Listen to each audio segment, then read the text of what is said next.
reminded of history when it comes to dealing with the left. Now, hear me out. Most people on the left are the majority of them, not the ones you see on TikTok and Facebook.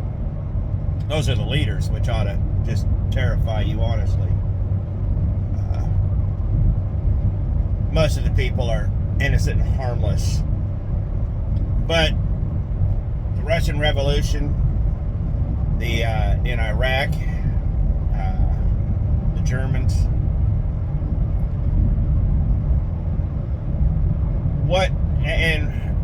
I'll get to this. The people, when you get the left to power,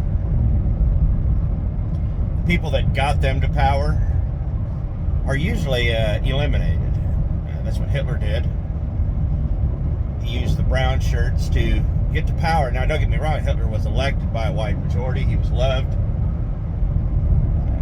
Spoke of peace and love and safety and labor. They always bring up labor and work and,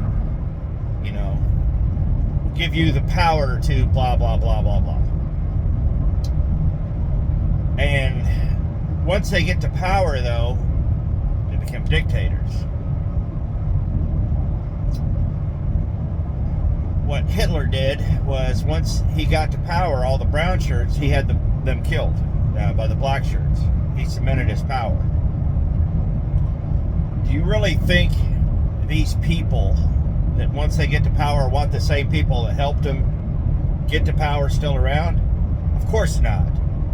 Because those people, once they become disenfranchised and see what's happening, are a whole lot more powerful than you think. They can have you ousted. Saddam Hussein, when he went to power, he had all his political opponents executed. He literally did. You can see his very first speech in 1979. There's video of it. Escorting people out. These people were executed. Hitler did the same thing. Lenin, Stalin, Castro.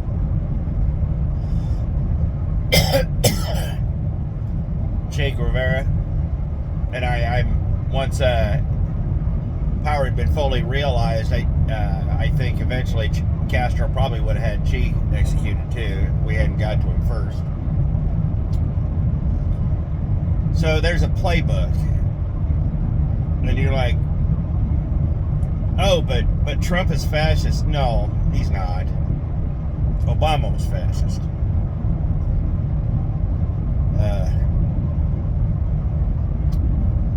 I have a pen and I have a phone and I can do whatever I want. Does that sound familiar? It should. Now, there's a lot of things I'm not on the Trump bandwagon like a lot of people would think. I thought the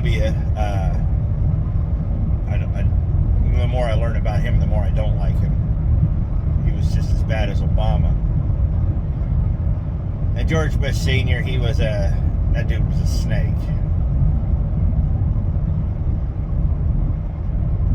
But you see this all over history. Now, why aren't they're not executed here in the West? We can't do that because of our laws and because of it's politically bad.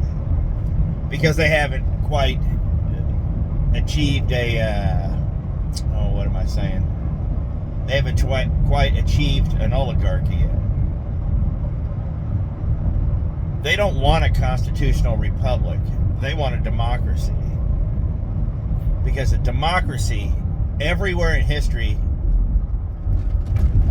a democracy has always turned into communism. The Soviets explained this to us in bold terms and we ignored them. The defectors, the guys that would come over.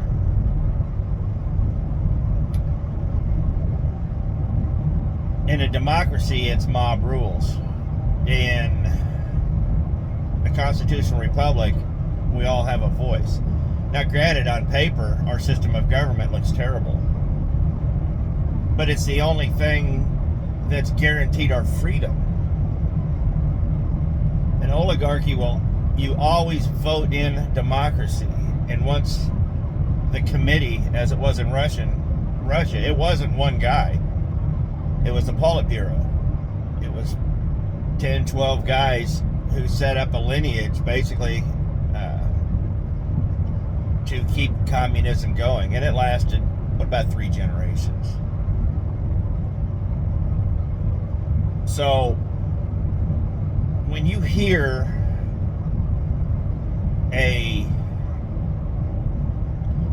political leader talking about democracy and union and solidarity and togetherness, that should frighten the hell out of you. If you ever listen to one of Hitler's speeches in English, it's frightening. It's beautiful. It's the same thing you hear at every DNC rally. It's the same thing you hear at every union meeting. It's the same thing you hear coming out of the left. It should frighten you.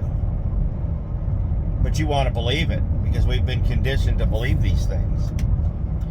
The party that screams question everything doesn't want you questioning everything. They want you to question the things they want you to question. Lyndon Johnson once said, who cares if it's a lie? Make them question it.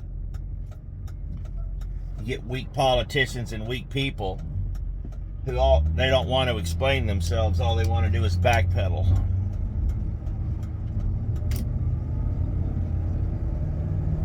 That's it. All they want to do is backpedal. So you really have to sit there and think about it. And truly think. Dig deep. Intellectually, these people know this is bad, but they want to justify their own position. That's what it comes down to. These people have become their own gods. It's amazing how religious atheism is probably one of the most deeply religious religions I've ever seen. You know how much faith it takes to believe in something that doesn't exist? Yeah. It's probably one of the most flawed religions I've ever seen. Very humanistic. But most of the arguments are all based out of narcissism. Don't tell me what's right. Don't tell me what's wrong. I shouldn't have to tell you because, well, deeply you know it. The Bible says that man does what's right in his own heart.